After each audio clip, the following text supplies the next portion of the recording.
Hey everyone, I'm here. Today we're going to talk about insectoids, also called mantids. This tall, thin humanoid with large compound eyes and an equally large head has been reported many times by alleged alien abductees throughout the world over the last few decades. It is often described as being emotionless and cold to the touch, which sometimes leads people to conclude that it's not even really alive. But despite the lack of emotions, they are said to be highly intelligent creatures with a sinister agenda, which often includes human genetic experimentation. They're usually seen as higher ranking than the Greys, in the sense that they are their superiors. The first report of this type of creature was published back in 1961 by a certain Leo Sprinkle in his book, The Horrifying Truth About the UFOs. According to his source, an unnamed pilot who had crashed his plane near Roswell in 1947 claimed that he saw 3 bodies recovered by the military and taken away. The pilot described them as being about 5 feet tall, very slender, gray in color with large heads and huge black eyes. He also said that they were devoid of any emotions or feelings. All 3 of them, as far as he could tell, were males. He also said that they were telepathic, and that while in their presence, thoughts seemed to come into his mind involuntarily.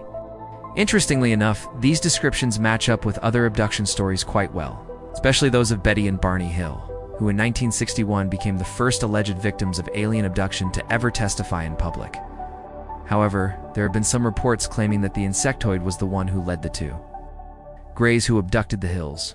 This would seem to indicate that there are different levels of intelligence within the non-human intelligence out there trying to contact us. Some just want to do experiments while others oversee it all. In fact, there was another incident in 1961 where 2 men claimed to have seen a group of 4 of these beings standing around a table in a room filled with scientific equipment. The tallest one, according to them, was about 8 feet tall, and they were discussing something using sign language. Fortunately, the only picture that we have of this particular encounter was destroyed when the alleged contactee committed suicide. But aside from these 3 early reports, there have been dozens more since then. One of the most famous cases involving an insectal entity occurred in 1985 in Australia when 2 young women, Fiona and Libby, were camping out in the bush. During the night, they were awoken in their tent to what sounded like screams in the forest. Thinking that it was perhaps a dingo, they stayed in the tent until morning. But once outside, they found that their tent had been ripped open and strange symbols had been spray painted on the ground around it. After reporting this to the police, they went back to the city and never told anyone what had happened. However, after seeing a news report about alien abductions, they began to believe that they were the victims of such an event. There were other witnesses during that same time period who claimed to have seen similar entities walking through the streets of their town, including a local Aboriginal elder, although their story remained classified for many years in 2013. A Freedom of Information Act request revealed that the Australian military had indeed received numerous reports of unusual lights and objects in the sky over a vast region in central Australia in late August of 1985. The Royal Australian Air Force reportedly logged multiple sightings from pilots, air traffic controllers, and other civilians. Witnesses described seeing orange balls of light descending from the sky and landing in remote areas. They were also said to have moved at incredible speeds and turned rates, leaving behind contrails that resembled white feathers. So far, none of these cases have been proven true, but they're still interesting nonetheless. And in my opinion, they make for good fodder for believers and skeptics alike. Insectoids are often depicted as cold-blooded, emotionless creatures with no empathy towards humans. In fact, they're sometimes shown as being completely indifferent to our existence. Despite this, they're said to be highly intelligent and capable of advanced technology, which they use to observe and experiment on humans without our knowledge. As I mentioned earlier, they're often shown as being the superiors of the Greys, overseeing their activities and directing them to carry out their wishes. Some say that they are the ones who want to study human DNA, and that they see us as nothing more than lab rats. Others claim that it's the insectoids who are behind the missing persons cases that occur around the world every year. Still, others say that they can be friendly and helpful towards humans, but this is much less common. Now, according to the alleged contactee David Wilcock, there are actually 3 types of insectoids. The first one is the tall white, which is approximately 8 feet in height. They have a white or grayish-white skin color, large black eyes, and a disproportionately small mouth. These creatures are said to be peaceful and benevolent, yet highly intelligent. These creatures are said to be peaceful and benevolent, yet highly intelligent. They have blonde hair and blue eyes, and are considered to be the most evolved of all the insect races. Lastly, the third type is the insectoid reptilians. These creatures are supposedly the most dangerous and aggressive of all three, and they can change their appearance at will. They are said to be responsible for many of the evil things that have happened to humanity throughout history.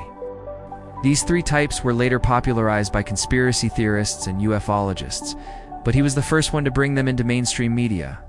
It should be noted that there are also insectoid humanoids, which have appeared in ancient cave paintings and other archaeological sites. While some believe that these images depict actual encounters with extraterrestrials, others claim that they're nothing more than primitive attempts at depicting animals or supernatural beings.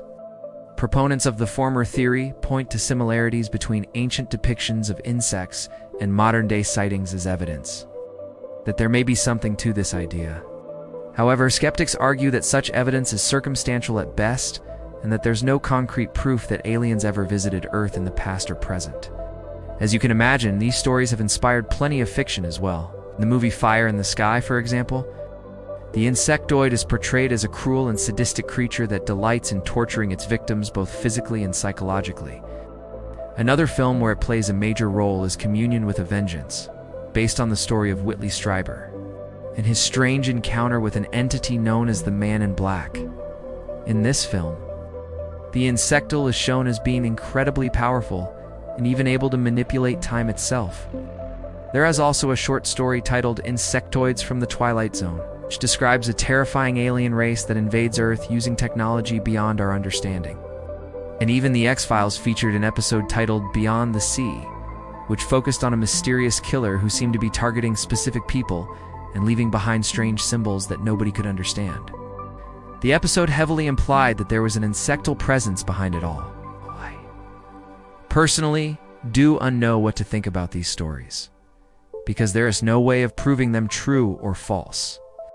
We literally have zero physical evidence that any of this stuff is real, which makes it hard to take anything seriously.